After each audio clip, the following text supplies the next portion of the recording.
My dear friends, my lifestyle നിങ്ങൾക്ക് പകരം തരാൻ പോകുന്നത് കേവലം കാശല്ല, ഒരിക്കലും തീരാത്ത അക്ഷയഖനിയാണ് നിങ്ങൾക്ക് തരാൻ പോകുന്നത്. ഇവിടെ ആദ്യമായിട്ട് ഈ ബിസിനസ് അവസരം കേൾക്കുന്ന വ്യക്തികൾ ഒന്ന് മനസ്സിലാക്കൂ. ഞാൻ കഴിഞ്ഞ 10 വർഷം മൈ ലൈഫ് സ്റ്റൈലിന്റെ കൂടെ സഞ്ചരിച്ചു. ഇന്ന് ഞാൻ വെറുതെ വീട്ടിലിരുന്നാലും, ഒന്നും ചെയ്യാതെ വീട്ടിലിരുന്നാലും, കുഞ്ഞുങ്ങളോടൊപ്പം കളിച്ചിരുന്നാലും, വിദേശത്ത് ടൂർ പോയാലും, എവിടെ പോയിരുന്നാലും, ബുധനാഴ്ച ദിവസം ഉണ്ടെങ്കിൽ ഈ ശ്രീജിത്തിന്റെ അക്കൗണ്ടിൽ 1 1.5 അല്ല ക്രെഡിറ്റ് ചെയ്യപ്പെടാൻ പോകുന്ന തുക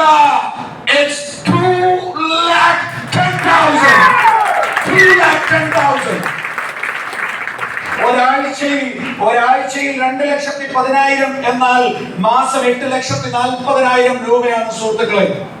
മാസം 8 ലക്ഷം രൂപയിലധികം വരുമാനം ഉണ്ടാകണമെങ്കിൽ ശ്രീജിത്ത് എന്തുമാത്രം പഠിച്ചിട്ടുണ്ടാകണം ചിന്തിക്കൂ. അങ്ങനെ ഒരു വരുമാനം കിട്ടണമെങ്കിൽ ശ്രീജിത്ത് എന്തുമാത്രം എക്സ്പീരിയൻസ് ഉള്ള വ്യക്തിയായിരിക്കണം ചിന്തിക്കൂ. ശ്രീജിത്തിന് എന്തുമാത്രം കഴിവുകൾ ഉണ്ടായിരിക്കണം ചിന്തിക്കൂ. പക്ഷേ 5 അടി 5 ഇഞ്ച് പോലും ഇല്ലാത്ത ഈ ശ്രീജിത്ത് 10 വർഷം മൈ ലൈഫ് സ്റ്റൈലിന്റെ കൂടെ നടന്നു, ഒരു ടീം ഉണ്ടാക്കി, ലീഡേഴ്സിന്റെ കൂടെ നടന്നു, ഈ ലീഡർമാരോടൊപ്പം സഞ്ചരിച്ചു എന്ന ഒറ്റ കാരണം കൊണ്ട് ഇന്ന് 8 ലക്ഷത്തി ചില്ലാനം രൂപ ആഴ്ച വരുമാനം മാത്രം വാങ്ങുന്ന ഒരാളായിട്ട് മാറി. റാങ്കിങ്ങും കൂടെ കൂട്ടിയാൽ ഏറ്റവും ചുരുങ്ങിയാൽ ഒരു 13-15 ലക്ഷം രൂപ എല്ലാ മാസവും വരുമാനം കിട്ടുന്ന ഒരു അവസ്ഥയിലേക്ക് മൈ ലൈഫ് സ്റ്റൈൽ എത്തിച്ചു എന്നുള്ളതാണ്.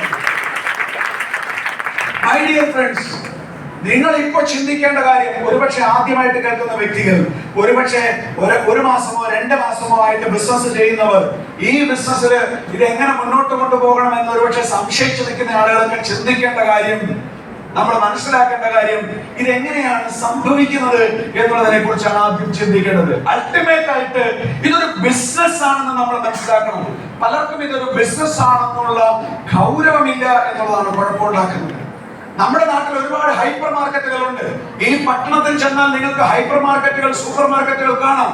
അവിടെ എന്താണ് വിറ്റുകൊണ്ടിരിക്കുന്നത്?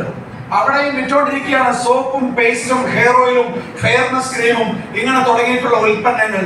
ഇതുപോലുള്ള ഉൽപ്പന്നങ്ങളാണ് നമ്മളും വിറ്റഴിക്കുന്നത് എന്ന ബോധ്യം നമുക്കുണ്ടാകണം.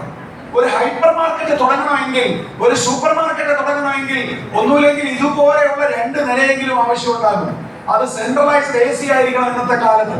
അതുപോലെ ഒരു 50-100 സ്റ്റാഫ് ഉണ്ടായിരിക്കണം. അവിടെ മാനേജർമാരുണ്ടാകണം. ഇതിനെല്ലാം പുറമെ ആവശ്യത്തിൽ കൂടുതൽ സ്റ്റോക്ക് റാക്കിൽ ഉണ്ടായിരിക്കണം, ഗോഡൌണിൽ ഉണ്ടായിരിക്കണം.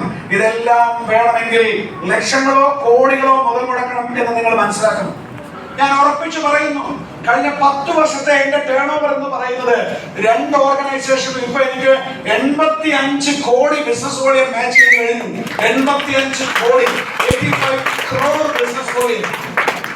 85 കോടി എന്ന് പറഞ്ഞാൽ 160-170 കോടി അല്ലേ? ശരിയല്ലേ? എനിക്ക് കണക്കത്ര അറിയില്ല.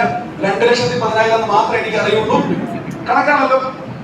160 കോടി. നിങ്ങൾ മനസ്സിലാക്കൂ.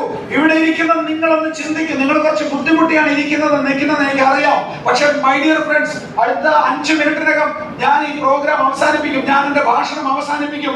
പക്ഷെ നിങ്ങളൊന്ന് ചിന്തിക്കൂ, കഴിഞ്ഞ 10 വർഷത്തിനകം ഒരാൾ മൈ ലൈഫ് സ്റ്റൈലിന്റെ ഡിസ്ട്രിബ്യൂഷൻഷിപ്പ് 1 രൂപ മുതൽ മുടക്കില്ലാതെ വീട്ടിലേക്ക് ഉൽപ്പന്നങ്ങൾ വാങ്ങിച്ച് തുടങ്ങിയ ഒരാൾക്ക് 10 വർഷം കഴിഞ്ഞപ്പോൾ അയാളുടെ ടോട്ടൽ ടേൺ